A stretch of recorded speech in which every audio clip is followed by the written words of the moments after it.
अस्सलामु अलैकुम वरहमतुल्लाहि वबरकातुहू।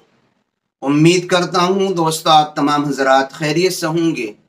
अल्लाह से दुआ है जहाँ भी आप हैं अल्लाह आपको खुशी और सलामती के साथ महफूज रखे। दोस्तों आज आप हजरात की खिदमत में वितर की नमाज के ताल्लुक से 3 बेसिक और बुनियादी बातें मैं आपकी खिदमत में शेयर करने वाला हूँ। बहुत सारे लोग छोटी छोटी बातों को बहुत अहम बना लेते हैं और इल्म न होने की वजह से बहुत अहम बात को इग्नोर कर देते हैं, नज़रअंदाज कर देते हैं, उनको छोटा समझ लेते हैं। मैं आज आपको आसान लफ्ज़ों में वितर की नमाज के ताल्लुक से 3 बातें बताता हूँ। पहली बात तो यह है कि वितर की नमाज की नीयत कैसे की जाती है। बहुत सारे लोग वितर की नमाज के तरीक़े लोगों ने अपनी जानिब से घड़ लिए हैं और नियत करने हुए मुख्तसर अल्फाज भी अपनी जानिब से उन्होंने बना लिए हैं, जबकि शरीयत मुताहरा में ऐसी कोई क़ैद नहीं है। और दूसरी बात आपको ये बताऊंगा कि बहुत सारे लोग वितर की नमाज में वाजिबुल लैल के अल्फाज बोलते हैं नियत करते हुए। क्या ये वाजिबुल लैल रात का वाजिब के अल्फाज बोलना नियत में ज़रूरी है?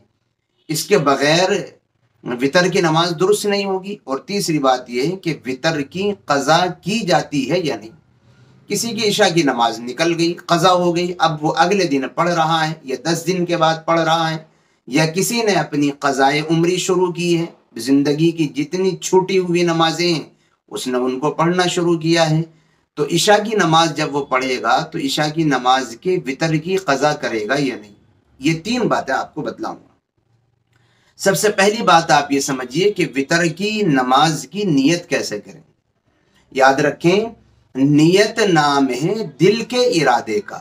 आप दिल से ये इरादा कर लें कि मैं वितर की नमाज पढ़ रहा हूँ। अगर पुरानी छूटी हुई पढ़ रहे हैं तो ये नियत कर लें कि मैं फुला तारीख की या फुला दिन की वितर की नमाज पढ़ रहा हूँ।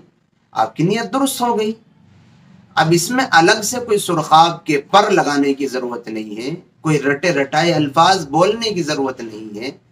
आप दिन में पढ़ रहे हैं तो दिन में पढ़ लीजिए, रात में पढ़ रहे हैं मकरू वक्त के अलावा में कभी भी आप वितर की नमाज की क़ज़ा कर सकते हैं। वो जो नियत के रटे रटाए अल्फाज हैं लोग उनको रटने में वक्त ज़ाया कर देते हैं और वो जब तक याद नहीं होते तो ये समझते हैं अभी तो हमारी नियत भी याद नहीं है। भाई नियत कोई याद करने की चीज़ नहीं, नियत तो इरादे का नाम है। आप घर से आ गए, आपने इरादा कर लिया, आप वितर की नमाज पढ़ रहे हैं तो बस आपकी नियत हो गई। आसान लफ्ज़ों में आप समझ लीजिए, इसलिए ज़्यादा नियत के अल्फाज को उलझाने के चक्कर में ना पड़े, बल्कि अपने दिल में इरादा कर लें, आपकी नियत दुरुस्त हो गई। अब जहाँ तक दूसरी बात है कि वाजिबुल लैल के अल्फाज ये नियत में कहे जाते हैं वितर की नमाज के। याद रखें, ऐसी कोई बात और ऐसे कोई अल्फाज रसूलुल्लाह सल्लल्लाहु अलैहि वसल्लम के लाए हुए दीन में नहीं है वितर की नमाज की नियत के बारे में। ये न किसी साहबी ने और न किसी ताबईन ने और ख़ुद पैगम्बर आज़म ने नियत वितर की नियत में इस तरीक़े के अल्फाज नहीं कहे हैं। बे वाजिबुल लैल यानी रात का वाजिब, तो यकीनन रात का वाजिब तो वो है ही, वो इशा की नमाज के साथ पढ़े जाते हैं इशा की फ़र्ज़ों के बाद। तो अब इसमें ये अल्फाज कहना ज़रूरी समझना या ये अल्फाज कहने का एहतमाम करना ये गैर मुनासिब सी बात है। बस दिल में इरादा करें, ज़बान से कहना चाहें ज़बान से कह लें कि मैं वितर की नमाज पढ़ रहा हूँ, आपकी नमाज दुरुस्त हो जाएगी।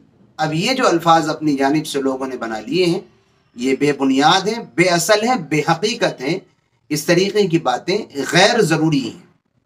अब तीसरी बात यह है कि वितर की क़ज़ा की जाती है या नहीं।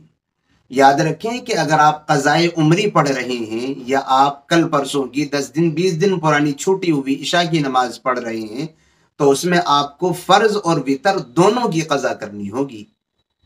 वाजिब अल्लाह का वाजिब जो हुक्म होता है वो उसकी अज़मत और एहतराम और बड़ा होता है, वाजिब की क़ज़ा होती है, सुन्नत और नफलों की क़ज़ा नहीं होती। फ़र्ज़ की तो होती ही है, फ़र्ज़ के साथ साथ वाजिब की भी होती है और वितर वाजिब हैं।